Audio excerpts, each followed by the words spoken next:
লোকসভা নির্বাচনকে সামনে রেখে প্রচার অভিযানের পাশাপাশি বিভিন্ন মন্দিরে প্রার্থনা শুরু করেছেন শাসক দলের নেতৃত্বরা। তারই অঙ্গ হিসেবে বৃহস্পতিবার মেহের কালীবাড়িতে সন্ধ্যা পূজার মধ্য দিয়ে নারী শক্তি বন্দনা অনুষ্ঠান পালন করা হয়। এদিনের এই অনুষ্ঠানে অংশগ্রহণ করেন বিজেপির প্রদেশ মহিলা সভানেত্রী মিমি মজুমদার। লোকসভার নির্বাচনকে সামনে রেখে রাজ্য জুড়ে সাংগঠনিক তৎপরতা এবং বাড়ি বাড়ি প্রচারের পাশাপাশি মন্দিরে মন্দিরে প্রার্থনার মধ্য দিয়ে প্রচার অভিযান তেজি করেছে গেরুয়া শিবির। বৃহস্পতিবার ভারতীয় জনতা পার্টি প্রদেশ মহিলা দলের উদ্যোগে আগরতলা মেহেরকালী বাড়িতে এক সন্ধ্যা পূজার মধ্য দিয়ে নারী শক্তি বন্দনা অনুষ্ঠান কর্মসূচি পালন করা হয়। এই কর্মসূচিতে অংশগ্রহণ করেন প্রদেশ মহিলা সভানেত্রী মিমি মজুমদার সহ অন্যান্যরা। পৌরাণিক ধর্মকথায় মা কালী বা মা দুর্গা শক্তি রূপণী হিসেবে আখ্যায়িত রয়েছে। ভারতবর্ষে শ্রদ্ধার সহিত উঁচু জায়গায় রাখা হতো নারীদের। আর এই শক্তি রূপিণীকে বন্দনা করার জন্য একত্রিত হয়েছে মহিলা নেতৃত্বরা।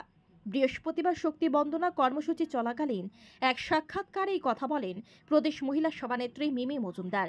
এছাড়াও তিনি উল্লেখ করেন নারীদের অগ্রগতি এবং সম্মানের সহিত উঁচু জায়গাতে বসানোর জন্য যিনি দিনরাত কাজ করে যাচ্ছেন তার মঙ্গল কামনা এবং তিনি যাতে পুনরায় তৃতীয়বারের মতো প্রধানমন্ত্রী হিসেবে প্রতিষ্ঠিত হতে পারেন সেজন্য শক্তি বন্দনা কর্মসূচি পালন করা হচ্ছে। আজকে আমরা সব দিদিরা মিলে আমরা মেহের কালীবাড়িতে একত্রিত হয়েছি।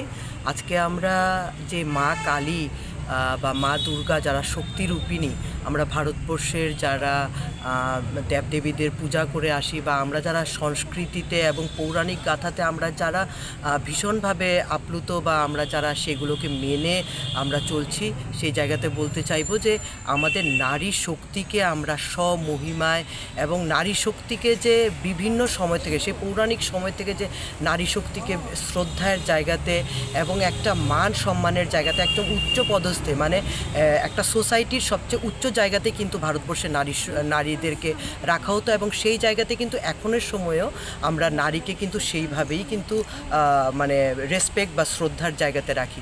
তো সেই জায়গাতে বলবো আজকে আমরা সবাই মিলে একত্রিত হয়েছি।